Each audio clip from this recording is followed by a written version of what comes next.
The food we eat, okay, the food we eat gets oxidized, okay, gets chemically processed in our body, and the energy that is released, all the energy that is released in the chemical processes is stored in the form of ATP. And if you remember ATP from our previous chapters, ATP is adenosine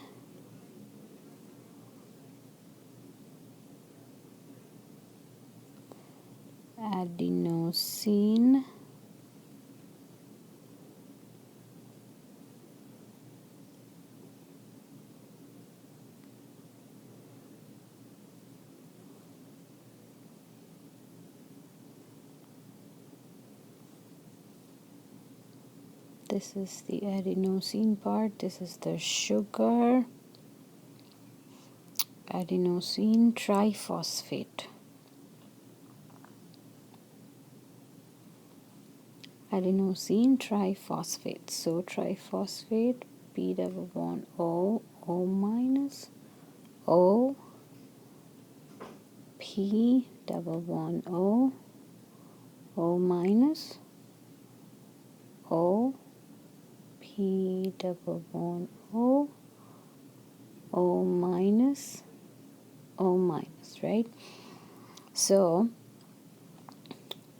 this can be briefly written as ATP 4 minus.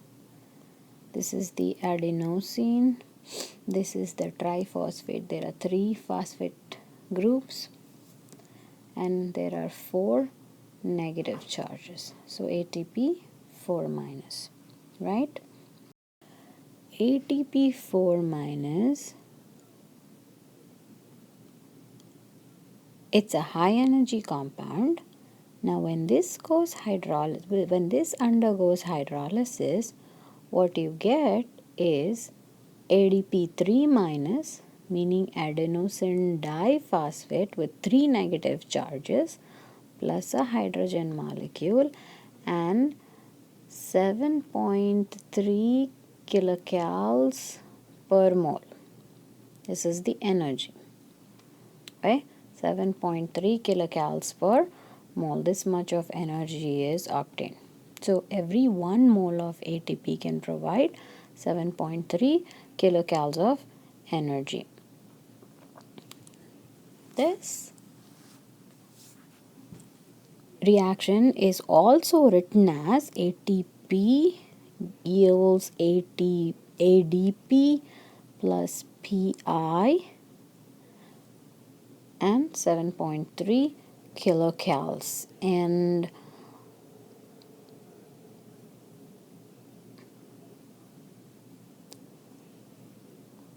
ADP in turn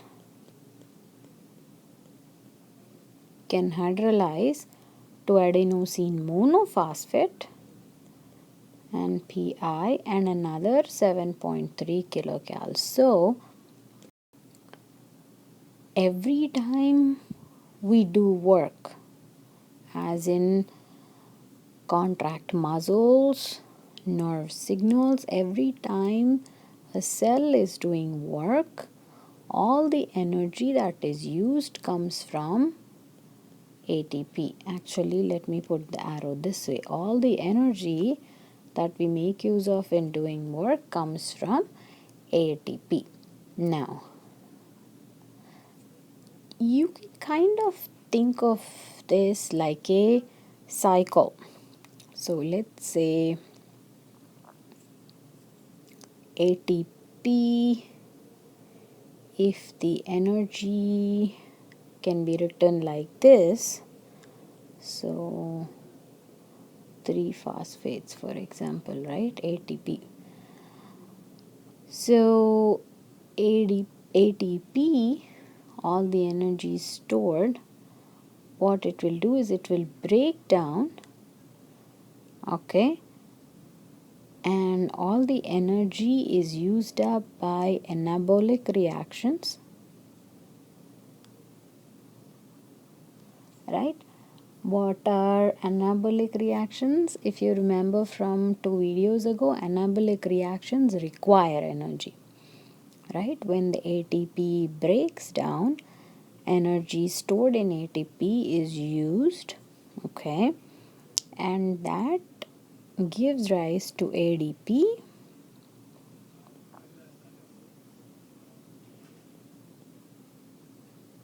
Okay, now catabolic reactions, these are energy producing reactions. So, right, they'll produce energy in turn. That means all the energy, of course, when they produce energy, what we mean is they produce more ATP molecules. Okay, so every time ATP breaks down, every time ATP goes through hydrolysis, we get 7.3 kilocals per mole.